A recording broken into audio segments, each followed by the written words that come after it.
Welcome to Lesson 3 of the New Mexico Secretary of State Election Challenger, Watcher, and Observer Training Course. In this lesson, we will cover eligibility requirements for election challengers, watchers, and observers.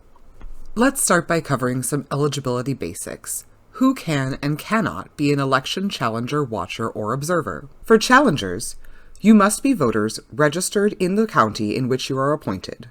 Watchers must be registered voters within the state of New Mexico, and election observers must be registered with the U.S. Department of State or the New Mexico Secretary of State. Now we'll go through what will make a person ineligible to be an election watcher, challenger, or observer. Candidates are not eligible to be an election challenger, watcher, or observer.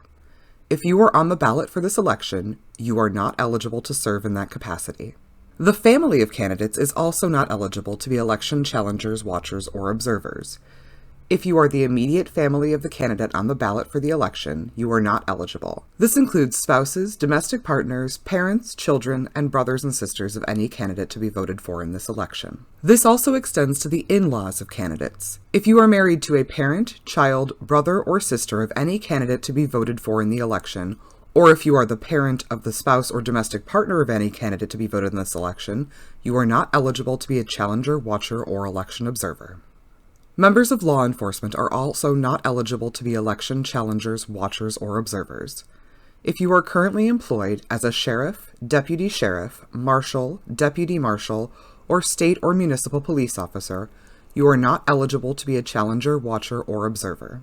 If you are serving as a poll worker and have accepted an appointment to serve as an election board member in this election, you are not eligible to be an election challenger, watcher, or observer. In addition to these requirements, you are also not eligible to serve as an election watcher, challenger, or observer if you have been removed from service from any of these roles or as a county canvass observer in the current or immediately preceding election cycle by unanimous vote of the presiding judge and election judges of an election board for violating the permitted or prohibited activities of challengers, watchers, election observers, or county canvass observers, provided that the election board detailed with reasonable specificity the conduct that led to the violation on a form prescribed by the Secretary of State, and that that form is retained by the county clerk.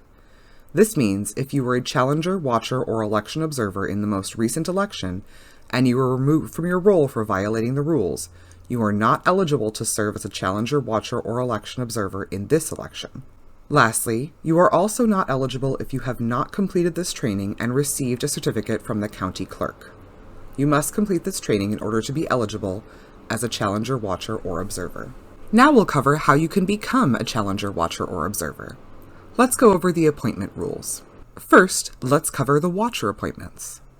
Election-related organizations must register with the Secretary of State's office before they can appoint watchers. This must be done 70 days before a regularly scheduled statewide election or 42 days before a special election.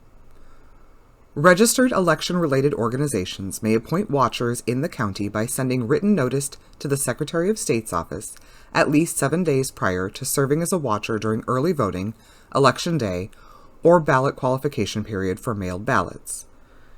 In addition to election-related organizations being able to appoint watchers, any group of 3 or more candidates on the ballot of this election may also choose to appoint election watchers.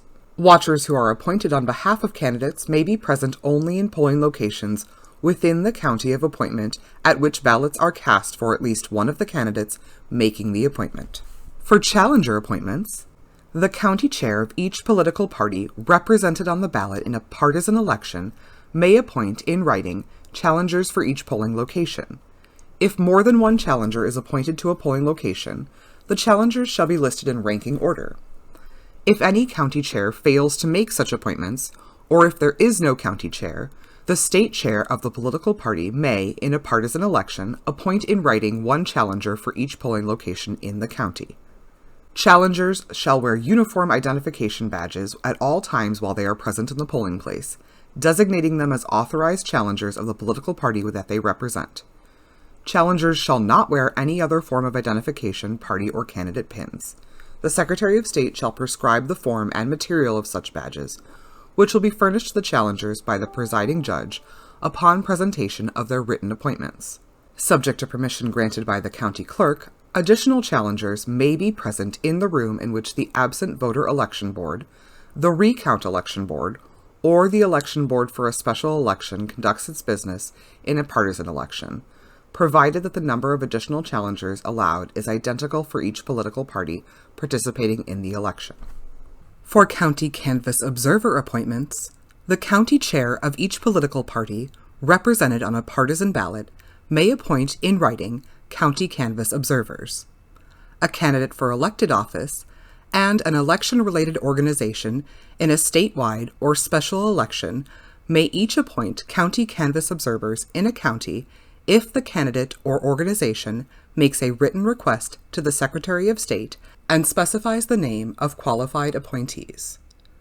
The Secretary of State shall immediately notify the county clerk of qualified appointees.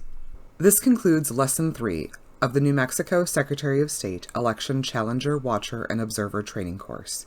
If you have any questions on the election process, please contact your county clerk's office.